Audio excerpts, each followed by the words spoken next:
ఈరోజు మనం చెప్పుకునే నీతి కథ చిట్టి చిన్ని. దేవగిరి అడవిలో చిట్టి అనే ఒక ఉడుత ఉండేది. దానికి అదే అడవి చివర్లో ఒక చెట్టుమీద ఉండే చిన్ని అనే ఉడుతకు మంచి స్నేహం కుదిరింది. చిట్టి కోసం చిన్ని రోజూ అడవికి వచ్చేది.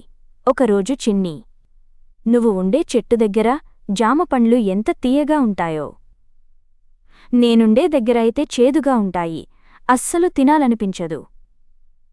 అందుకే రోజూ ఇక్కడికి వస్తున్నాను చిట్టి అంది.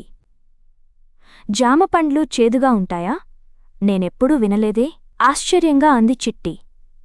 అయితే రేపు వచ్చేటప్పుడు ఒక పండు తీసుకొస్తాను, తిని చెప్పు అంది చిన్ని. దాంతో సరేనంది చిట్టి. చెప్పినట్లుగానే మరుసటి రోజు జామపండు తీసుకొచ్చి చిట్టీకి ఇచ్చింది చిన్ని. అది రుచి చూసి, నువ్వు చెప్పినట్లుగా ఈ పండు చేదుగానే ఉంది మిత్రమా అంది చిట్టి. కాసేపు అక్కడే ఉండి రేపు మళ్ళీ వస్తాను చిట్టి అని చెప్పి వెళ్ళిపోయింది చిన్ని. తరువాత నుంచి కూడా అవి రోజూ కలుస్తూనే ఉన్నాయి. చిట్టి చిన్నీకి జామపండ్లు ఇస్తూనే ఉంది. అలా రోజులు గడుస్తూ ఉన్నాయి.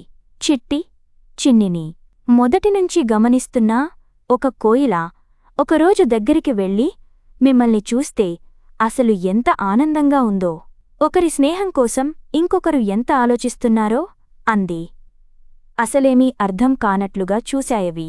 చిన్ని గూటి దగ్గరున్న చెట్టు జామపండ్లు, నేను రుచి చూశాను, చేదుగా ఏం లేవు, అన్ని జామపండ్ల రుచే ఉన్నాయి, కాని మీ స్నేహాన్ని ఇలాగే కొనసాగిస్తూ ఎంచక్కా రోజూ కలిసి ఆడుకోవడానికి అలా చెప్పారని అర్థమైంది. ఏ బంధంలోనైనా రెండు వైపుల నుంచి ప్రయత్నాలు ఉంటే ఎప్పుడూ సంతోషంగా ఉండొచ్చని తెలిసింది అంది.